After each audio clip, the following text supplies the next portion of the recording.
नमस्कार दोस्तों, मेरे ज्योतिष ज्ञान चैनल में आपका स्वागत है। नमस्कार दोस्तों, आज हम बात करेंगे कुंडली में ग्रहों की दृष्टि के बारे में। जैसा कि आप सब जानते हैं कि ये पहला चतुर्भुज है, इसे हम पहला भाव बोलते हैं और इसमें जो गिनती लिखी है वो राशि का नंबर होती है।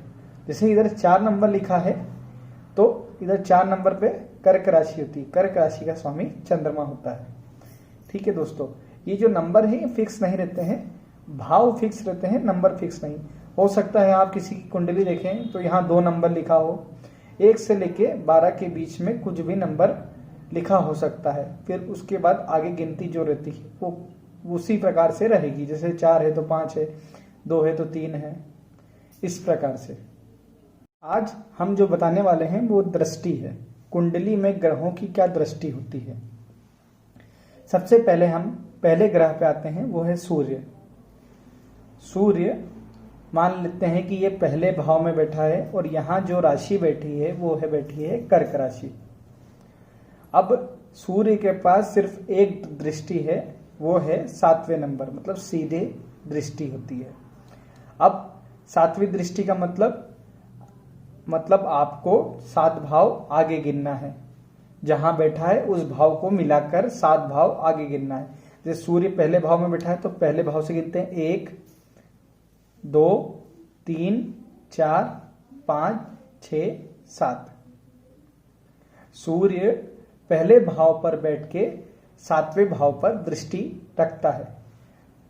मतलब एक और प्रकार से देखते हैं, सूर्य कर्क राशि में बैठकर 10वें नंबर पे कौन सी राशि आती है, मकर राशि आती है, तो मकर पे दृष्टि डालता है। ऐसे समझिए दोस्तों। अब अगले ग्रह की बात करते हैं। अगला ग्रह है चंद्र। अगर चंद्र मान लेते हैं यहाँ पर बैठा है तो उसकी 7वीं दृष्टि है, तो जिस भाव में बैठेगा वो तो भाव खुद मतलब एक्टिवेट हो जाता है, क्योंकि खुद बैठा है। उसके बाद वो देख रहा है 7वें भाव को, तो मतलब यहीं से गिनेंगे 1 2 3 4 5 6 7। अब ये 12 नंबर क्या है, मीन राशि को देख रहा है। कौन देख रहा है, चंद्र। कौन से ग्रह में बैठा है, कन्या राशि में चंद्र बैठा है, वो मीन राशि को देख रहा है। ठीक है, इस प्रकार समझे। अगला है मंगल ग्रह। मंगल ग्रह के पास 3 दृष्टि है, 4थी 7वीं और 8वीं। अब मंगल बैठा है इधर 7वें भाव पे, चौथे भाव पर। तो चौथे भाव पे कौन सी राशि है, 7 नंबर लिखा है तो तुला राशि है। अब इधर से 4 7 8, 1 2 3 4, इस भाव को देखता है 4 5 6 7, इस भाव को देखता है, और ये अगला 8। इस प्रकार समझे दोस्तों। अब गुरु ग्रह की बात करना है। गुरु ग्रह इस स्थान पर बैठा है, उसके पास दृष्टि कौन सी है, 5 7 और 9। 1 2 3 4 5, तो ये 5वें भाव को देखता है गुरु। 6 7, 7वें भाव को देखता है। 8 9, ये 3रे भाव को भी देखता है गुरु। ठीक है दोस्तों, इस प्रकार से एक और दृष्टि बताता हूँ शनि की। शनि के पास भी 3 दृष्टि है, 3 7 और 10। मान लेते हैं शनि 10वें भाव पर बैठा है। अब 10वें भाव पर बैठा है तो इसके बाद दृष्टि 3 है, 3 7 और 10। तो शनि यहाँ से गिनते हैं 1 2 3, यहाँ पर बैठ के इस भाव को देख रहा है। आगे बढ़ते हैं 4 5 6 7, सामने सीधे देख रहा है शनि। 8 9 10, इधर बैठे बैठे ये 7वें भाव को भी देख रहा है। अगर कोई ग्रह शुभ है तो उसकी दृष्टि भी शुभ रहेगी। अगर कोई ग्रह मार्केश है या मारक ग्रह है तो उसकी दृष्टि भी मारक जैसी होगी। इसी प्रकार आप दृष्टि समझ सकते हैं। एक बार और बता देता हूँ, सूर्य के पास एक दृष्टि 7वीं, चंद्र के पास 7वीं, मंगल के पास 4थी 7वीं 8वीं, बुध के पास एक दृष्टि 7वीं, गुरु के पास 5वीं 7वीं और 9वीं, शुक्र के पास भी 7वीं दृष्टि, शनि के पास 3 दृष्टि 3 7 और 10, राहु केतु के पास 3 दृष्टि हैं 5 7 और 9।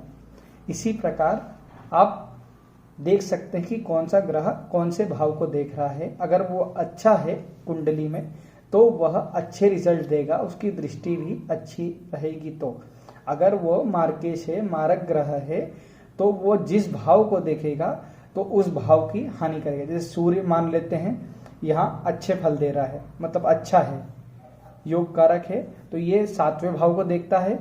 तो यहाँ से पत्नी, मैंने पिछले वीडियो में बताया था, पत्नी को देखते हैं, पार्टनरशिप को देखते हैं, तो उसकी पत्नी अच्छी रहेगी, पार्टनरशिप में अच्छा होगा, डेली बेसिस के काम में इसको फायदा हो सकता है, सरकारी कामों में फायदा हो सकता है, क्योंकि सूर्य सरकार का भी कारक रहता है। इस प्रकार से दोस्तों, अगर कोई शुभ ग्रह, जैसे मान लेते हैं हम मंगल अशुभ मान लेते हैं, सिर्फ मानना है दोस्तों, मंगल अशुभ है।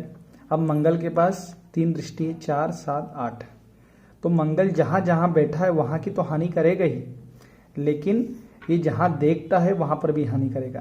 जैसे चौथा नंबर पे देखता है 1, 2, 3, 4, तो पत्नी से अनबन, झगड़े हो सकते हैं, पार्टनरशिप में धोखा हो सकता है, इस प्रकार समझें। उसके बाद फिर 7वीं दृष्टि है, व्यापार को लेके दुखी हो सकता है, पिता के स्वास्थ्य को लेके दुखी हो सकता है। इस प्रकार से 7वीं दृष्टि से आप समझे मंगल की।